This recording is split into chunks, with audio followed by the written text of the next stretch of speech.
শ্রদ্ধেয় সভাপতি আজকের এই অনুষ্ঠান এবং আমার সংগঠনের শ্রদ্ধেয় আজকের এই মহতি কর্মসূচির উদ্বোধক প্রখ্যাত অধ্যাপক ডক্টর জাদ মাহমুদ মহাশয়, প্রখ্যাত চিকিৎসক ডাক্তার নারায়ণ ব্যানার্জি, আজকের এই মহতি অনুষ্ঠানের প্রধান অতিথি, আমাদের প্রিয় সংগঠনের সদস্য, বৃহত্তর পরিবারের সদস্য এবং শুভানুধ্যায়ী বৃন্দ, প্রত্যেককে সংগঠনের পক্ষ থেকে অভিনন্দন, শুভেচ্ছা এবং আজকের এই অনুষ্ঠানে উপস্থিত হওয়ার জন্য কৃতজ্ঞতা প্রকাশ করছি। সংগঠনের পক্ষ থেকে দু একটি কথা আপনাদের বলবো। আজকের এই কর্মসূচির প্রাসঙ্গিকতায় বিশিষ্ট অতিথিবর্গ, মাননীয় উদ্বোধক আজকের পরিস্থিতিতে আজকের এই কর্মসূচি সম্পর্কে তারা বলবেন, আমি বিশদে সেদিকে যাব না। আমাদের সংগঠনের কিছু বোঝাপড়া, এই সাংগঠনিক কর্মসূচি, এই রক্তদান কর্মসূচি নিয়ে দু একটি কথা বলতে চাই। আপনারা জানেন প্রত্যেকে যে আমরা মূলত একটা পেশাজীবী সংগঠন।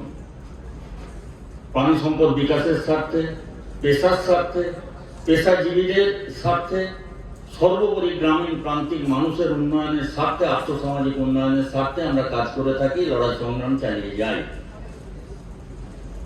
কিন্তু এমন একটা পরিস্থিতিতে আজকে এসে দাঁড়িয়েছি, সেই লড়াই সংগ্রাম চালিয়ে পেশাগত সমস্যার সমাধান আদায় করে নেওয়া তো দূরস্থ, আমার দেশটা, আমার সংবিধানটা, আমরা মানুষ হিসাবে, সামাজিক একজন জীব হিসাবে নিজেদের রক্ষা করতে পারবো কিনা, সেরকম একটা সংকটের মুখে আমরা এসে দাঁড়িয়েছি।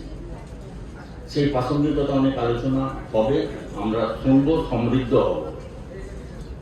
দারিদ্রতা, বেকারত্ব, ক্ষুধা, অসাম্য এক অসহনীয় পর্যায়ে পৌঁছে গেছে। তার সাথে দেখছেন শাসক শ্রেণীর এই দুর্নীতি, দুর্বৃত্তায়ন, লামপট্য, ব্যভিচার, প্রতিহিংসা, পরায়ণতা আমাদের জীবনকে দুর্বিষহ করে তুলেছে, আমরা উপলব্ধি করতে পারছি। পাশাপাশি আপনারা দেখেছেন যে লোভ, লালসা, একটা উগ্র ভোগবাদ, তার কি অশ্লীল হাতছানি।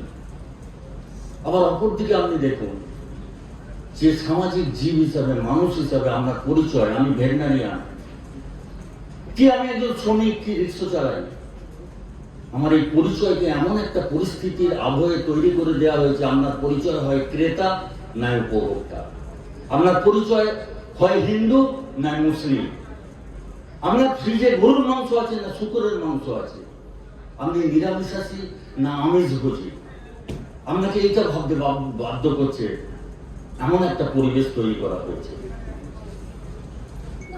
মানুষ হিসাবে আমরা যেটা গর্ববোধ করি, আমাদের পরিচয়, মানবতা যেটা বলছে, সেই জায়গাটা সংকটের মুখে এসে পড়েছে। কেড়ে নেওয়া হচ্ছে আমাদের ন্যায় বিচারের অধিকার, সংবিধান স্বীকৃত যে অধিকার, মত প্রকাশের অধিকার, সামাজিক ন্যায় বিচারের অধিকার, অর্থনৈতিক ন্যায় বিচারের অধিকার কেড়ে নেওয়া হচ্ছে আমাদের কাছ থেকে।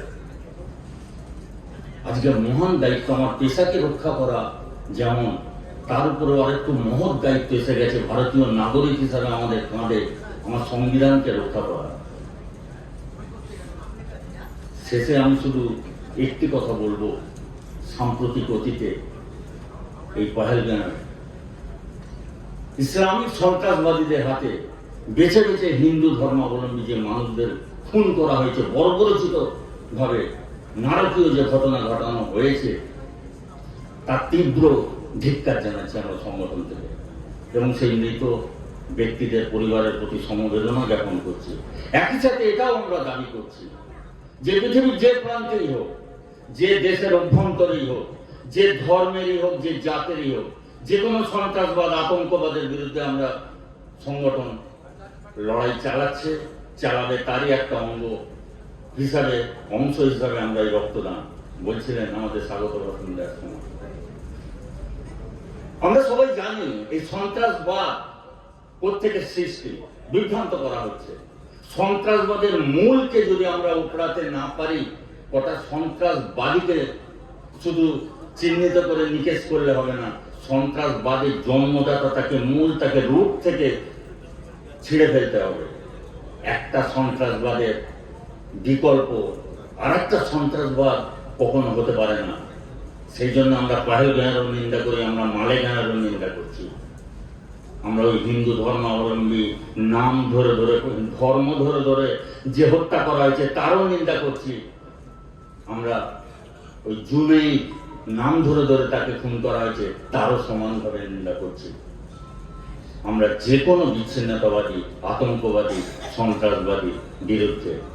শেষ কথা এইটুকু বলবো যে রক্তদান, ডাক্তারবাবু আছেন, আমরা ওর থেকে শুনবো সামাজিকের কি, আমাদের উপর কি প্রভাব। আমি শুধু একটা কথা বলবো, রক্তদান আমাদের শুধু মুমূর্ষু রোগীকে বাঁচায় না, রক্তদানে জাত, ধর্ম, বর্ণ, লিঙ্গের বিরুদ্ধে, বৈষম্যের বিরুদ্ধে যে লড়াই তাকেও সংগঠিত করতে সাহায্য করে। রক্তদান যিনি করেন তিনি নিজেকে বৃহত্তর সমাজের সাথে একটা আত্মীয়তার বন্ধনেও যুক্ত করেন। রক্তদান যিনি করেন তিনি নিজে মননে, চেতনায় একটা বিজ্ঞান মনস্ক, কুসংস্কার মুক্ত আগামী ভবিষ্যৎ গড়া, আলোকিত সমাজ গড়ার কারিগর হয়েও থাকেন। এই কথা বলে সকলকে আজকের এই মহতী কর্মসূচিতে আহ্বান জানিয়ে, সংগঠনের পক্ষ থেকে ফের শুভেচ্ছা, কৃতজ্ঞতা জানিয়ে সংগঠনের কথা শেষ করলাম।